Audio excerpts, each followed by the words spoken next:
Some people stumble into moments they were never meant to see. Tonight, we unravel 3 true stories of ordinary souls caught in the wrong place at the wrong time. These are strange, dark, and mysterious tales that will cling to your thoughts long after the lights go out. If you're ready to be haunted, tap that like button and let's dive in. Oh, and subscribe if you're brave enough to return for more. On the 12th of October, 2019, at 11:47 p.m., Emily Harper's sedan rattled along Route 17 in rural Vermont, her headlights piercing the dense fog. At 29, Emily, a nurse, was bone-tired after a double shift at the hospital, her eyes stinging but locked on the road. She was practical, the type to plan every step, always choosing the safest path home. But tonight, a fallen tree blocked Route 17, its gnarled branches sprawling like skeletal fingers. Her GPS blinked, offering a detour. Old Mill Road, a narrow, unpaved track locals whispered about, warning against its use after dusk. Emily hesitated, her coffee cold in its cup, but exhaustion won. She turned onto the shadowed path, tires crunching gravel, pines looming like silent sentinels. At 11:53 p.m., the air thickened, the cricket's chorus fading to an eerie hush. Her radio sputtered, static crackling before a faint, unfamiliar lullaby emerged. A trembling, childlike voice singing words she couldn't place. She jabbed the dial, but it wouldn't switch. In her rearview mirror, a shadow flitted across the road behind her, swift and shapeless. Her pulse quickened. She glanced back, but the road was empty, fog curling like smoke. The lullaby grew louder, no longer from the radio but outside, as if woven into the wind. Emily gripped the wheel, her sedan groaning as she sped up, the path narrowing, branches scraping the car's sides like clawing hands. At 11:58 p.m., her headlights snagged on a chilling sight, a child's tricycle, red paint chipped, one wheel bent, abandoned in the road center. She slammed the brakes, her breath hitching, the car skidding on loose gravel. No child, no sound, just the fog, thicker now, swallowing the edges of her vision. She stepped out, engine humming, and approached the tricycle, its handlebars cold and rusted. A giggle, soft and sinister, drifted from the trees. "Hello," she called, voice cracking. Silence answered, heavy and wrong. Her phone, at 2% battery, showed no signal, its screen dimming. The air turned frigid, her breath clouding, the lullaby now a faint hum in her ears. Emily hurried back to the car, but the driver's door refused to budge, the lock clicking as if teased by an unseen hand. She yanked harder, panic rising, her reflection in the window pale and distorted. At midnight, the lullaby stopped. A small handprint smeared the windshield from the inside. Her scream caught in her throat. She hadn't noticed the back door, slightly ajar when she checked the tricycle. A whisper slithered from the backseat. "Why did you stop?" She spun, finding nothing, but the rearview mirror showed a pale, eyeless face, its grin stretched impossibly wide, ancient and malevolent, cloaked in a child's form. It had been with her since the shadow crossed the road, summoned by her choice of the cursed path. By morning, Emily's car sat neatly parked on Old Mill Road, keys in the ignition, tricycle beside it. No footprints, no signs of struggle, no Emily. Locals spoke in hushed tones of a 19th century mill fire on that road, where trapped workers' screams twisted into a lullaby that lingers in the fog. Police dismissed it as myth, but Emily's phone, found in the car, held a single new recording. The lullaby, sung in her voice, trembling and broken.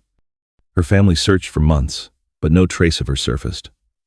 Old Mill Road remains closed at night, its signs faded, its secrets buried in the pines. Let's leave the fog behind and step into a cozy suburb where kindness hides a deadly trap. On the 22nd of December, 2022, at 6:15 p.m., Sarah Coleman's kitchen glowed with the warmth of cinnamon and vanilla, her oven humming as she baked cookies for her Ohio suburb neighbors. At 42, Sarah, a teacher, was the heart of her cul-de-sac shoveling snow for the elderly, hosting book club with laughter and mulled wine, her smile a beacon of kindness. A month ago, Mr. Ellis, a soft-spoken retiree, moved in next door. He kept to himself, but his small gestures, homemade jam left on her porch with polite notes, seemed harmless, even charming. Sarah, ever trusting, welcomed his quiet presence. That evening, Mr. Ellis knocked, holding a wrapped box tied with a red ribbon. "A holiday thank you," he said, his smile faint but warm.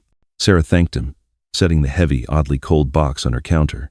Alone, she unwrapped it, revealing a hand-carved wooden music box, its lid etched with a strange symbol, a circle pierced by jagged lines.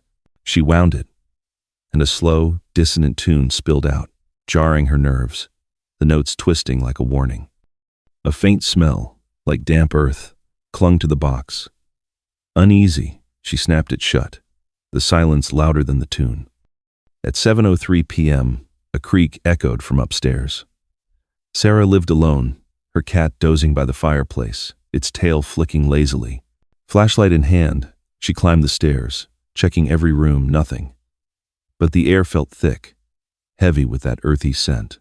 Back in the kitchen, the music box was open, playing its eerie tune, though she swore she hadn't touched it. Her pulse raced as she slammed it shut, the sound cutting off mid-note. Outside, Mr. Prollence's. Ellis stood in his yard, staring at her house, his face unreadable in the Christmas lights' glow. She waved, but he turned away, slipping inside without a word. Sleep fled her that night. At 2:14 a.m., the music box played again, louder, its tune drifting from the kitchen.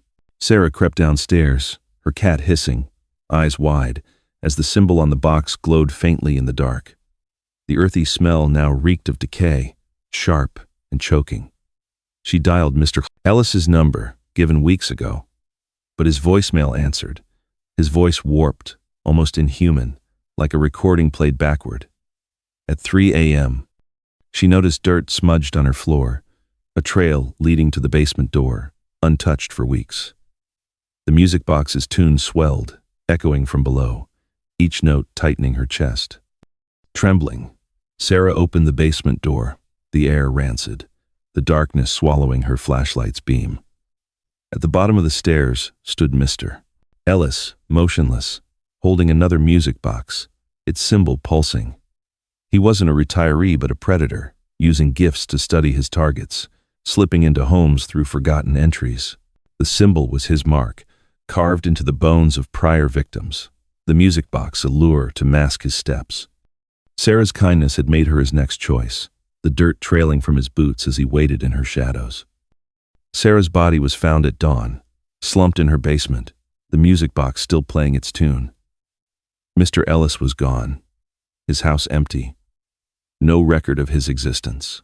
Police uncovered similar cases across 3 states, music boxes left as gifts, victims vanishing, the same symbol carved in abandoned homes.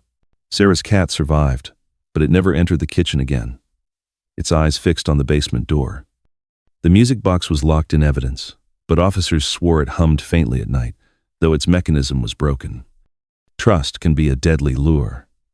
Now, let's visit a serene retreat where peace hides a sinister truth.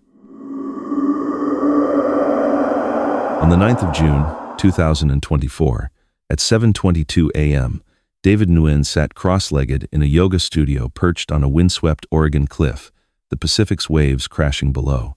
At 35, an accountant with a practical mind, David was here for his wife, Lila, 33, whose vibrant spirit craved the retreat's promise of mindfulness.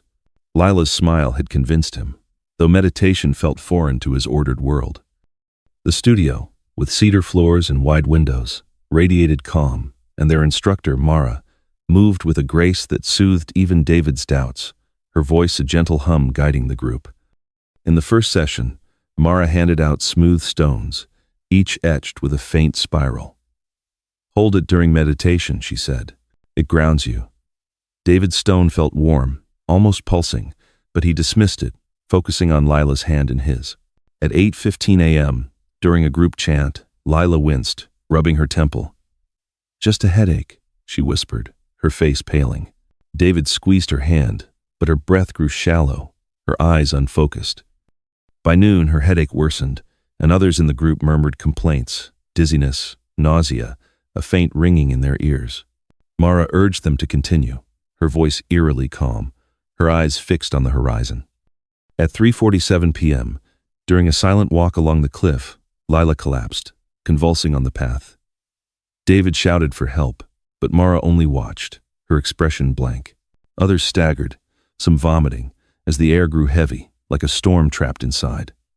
David noticed Mara's stone was different, blank, gleaming, unetched.